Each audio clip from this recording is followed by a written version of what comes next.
I think my co-host Trevor is cursed.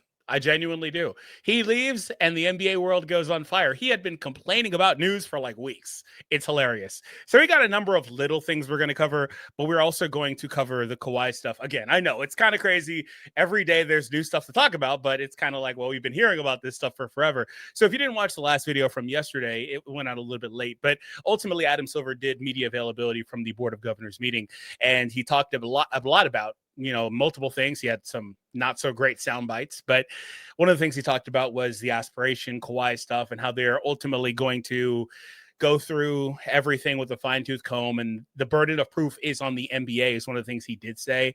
The burden of proof is on the NBA to prove that they are guilty of the things that they've been accused of being guilty of. However, Pablo Torre came out today with more information, so he's dropping nuke after nuke. It's crazy, right? So we're going to cover that here today. But first, make sure to thumbs up and subscribe here to the Basketball Bulletin. Let's get this video to a like goal of 400 likes. Last time we did that, and I appreciate you guys for helping out on that Josh Giddey video. So quickly, I want to hit some of the small stuff first because it's here. So this literally just happened. Landry Shamet is going to return to the New York Knicks. That's fine. Good, bench depth, good rotation guard if you need to go to him, can shoot the ball, and that's mostly what you're looking for. I just wonder, was this the Ben Simmons spot and salary that they offered that he rejected, right? That ultimately caused his management group to leave him. So that's just all pretty interesting with Ben Simmons, and who knows what winds up happening, but I wonder if this was that. It probably is the case. So moving on from that, I don't have the exact image for it, but Anthony Davis may not be able to play to start the season. That came out early today. That's another thing. Like typically stuff doesn't come out so early, but stuff's been coming out really early the last few days. It's like they're trying to just punish me for something. I don't know. Anyway, Anthony Davis may not be available to start the season for the Dallas Mavericks. He's still recovering. I'm not going to act like it's a for sure thing. He could be there. We don't know guaranteed. We're just getting some preemptive news that he may not be. And so I think they're going to pace him and take it easy with him throughout this season, because the most important thing is to get him and ultimately later on down the season when Kyrie comes back healthy into the playoffs. So that's another thing that they're going to do. I think they've got enough front court depth to really pace Anthony Davis. Now this is where it's tricky. If you're a Mavs fan, if you're the Mavs organization, frankly, you don't necessarily want to hear or have to say those things because of Luka Doncic, right? That is the big thing about it. It makes sense to pace Anthony Davis to get into the playoffs where he can just be a wrecking ball on both ends of the court and really show what he's able to do for Dallas fans, of course, that haven't really watched him so closely. But inevitably, Luka, I believe, just got eliminated, but inevitably it's just kind of hard to say Anthony Davis is still recovering while Luka's dominating overseas. He's got the whole Slim Luka campaign. People are projecting him to be the MVP, all these other things. And Luka's going to be on a revenge tour, trying to put his best foot forward. It's kind of hard to say, hey, don't look at that. We've got Anthony Davis, but, he's injured and maybe he'll be out to start the season. So I do empathize with that. But ultimately, I really do think that the Dallas Mavericks got a great player in return. He's not to the same degree offensively as Luka, of course. I don't think that's a debate, of course. Everyone understands that and knows that.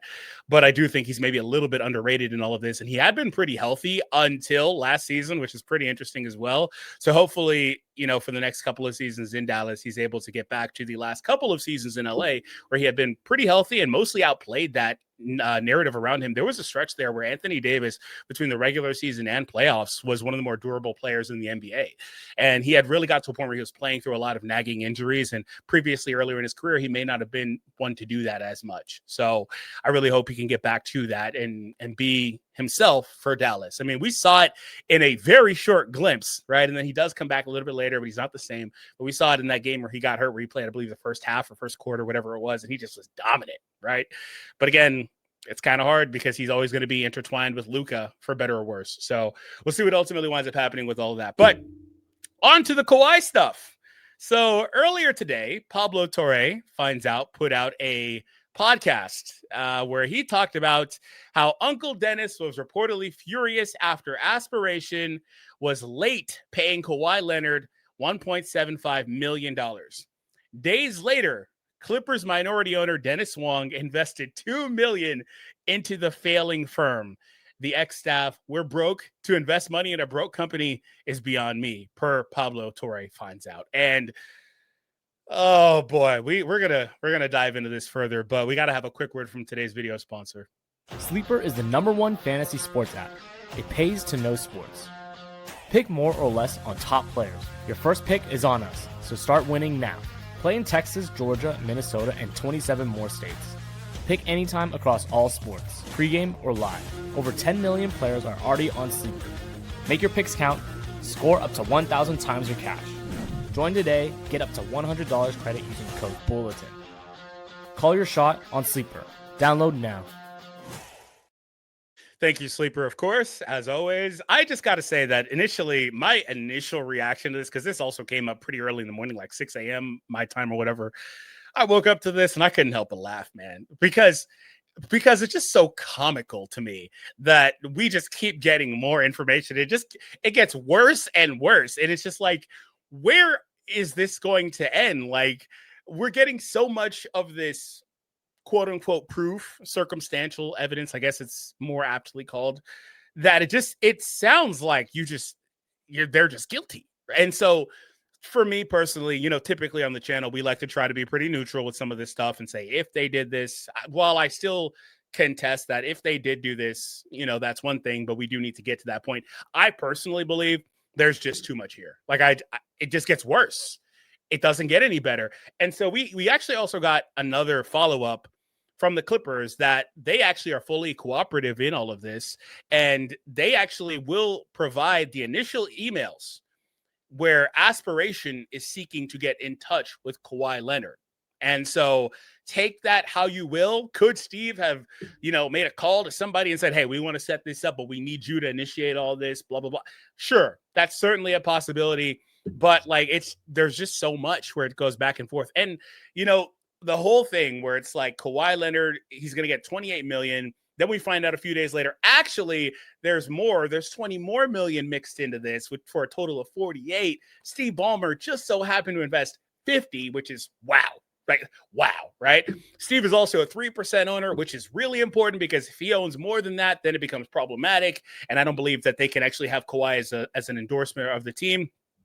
Or of the company Aspiration. So he purposely owed only 3% of all of it. And then here we have another situation where they actually were late paying him money because they're freaking broke, right? They're broke. They literally said, we're broke. So why would you put more money into a company that's clearly failing? We're broke. But Kawhi was due to get paid.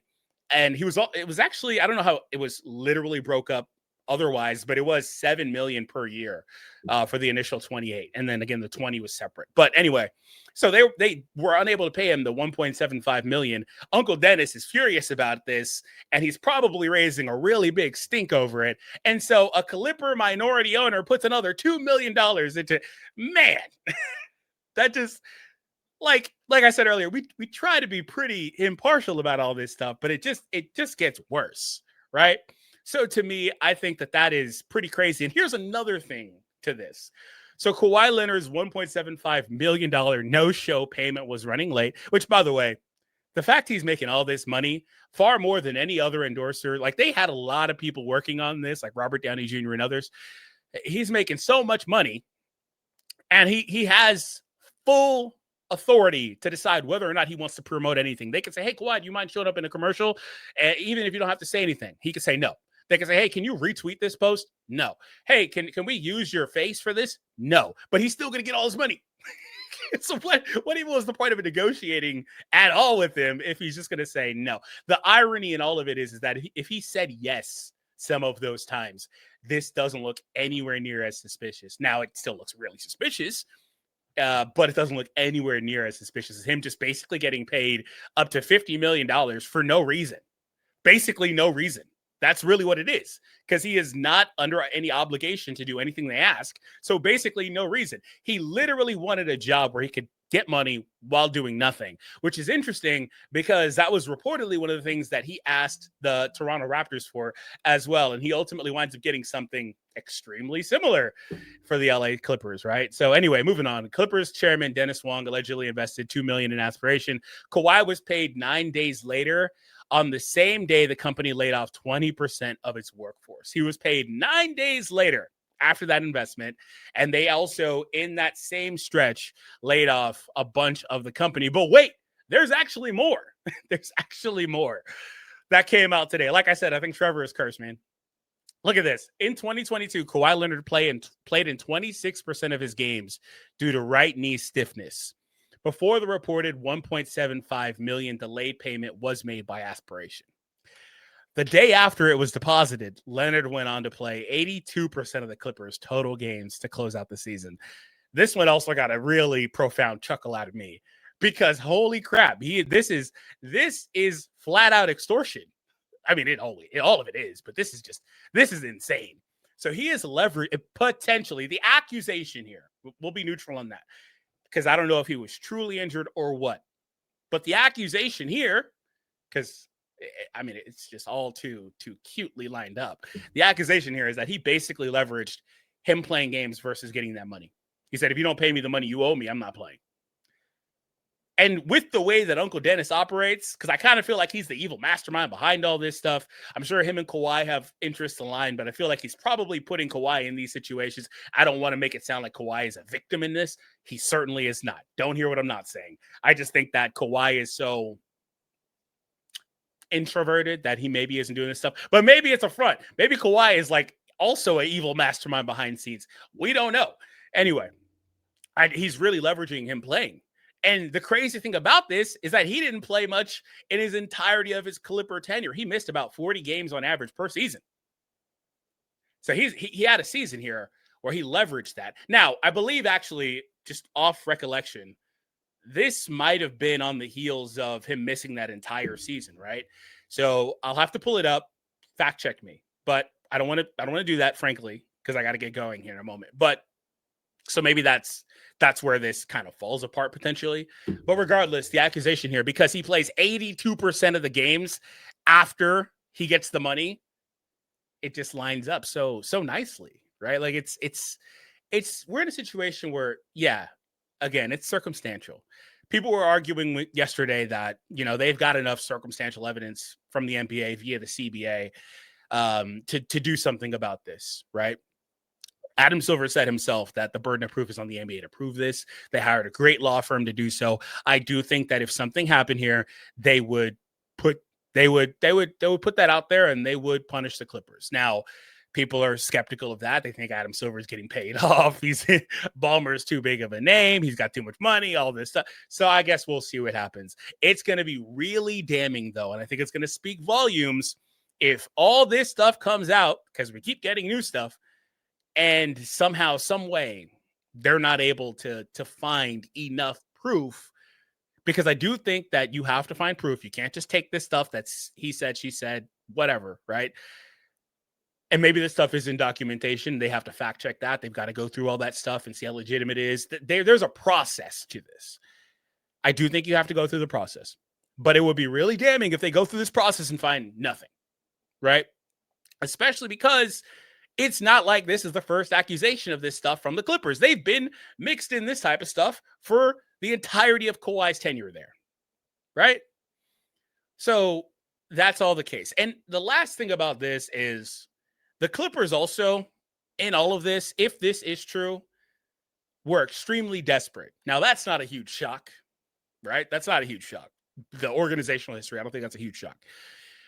But to be extorted like this and then turn around and re-sign the man, my God, like that's crazy. And some of that's because you gave up all those assets. You gave Shea, who by this point you were starting to see that, oh man, that guy's legit, right? Still, that's just a lot, man. Like the fact that he sat out those games, got paid, and then was able to come back and play most of the games after that, that's a hell of a coincidence, man. But let me know what you guys think on all this stuff. I guess we'll probably be back tomorrow when Pablo, I just heck a spit everywhere, when Pablo drops a humongous piece somehow, some way about other things going on with all this stuff, man. So we'll see what happens. Until then, I'll see you later.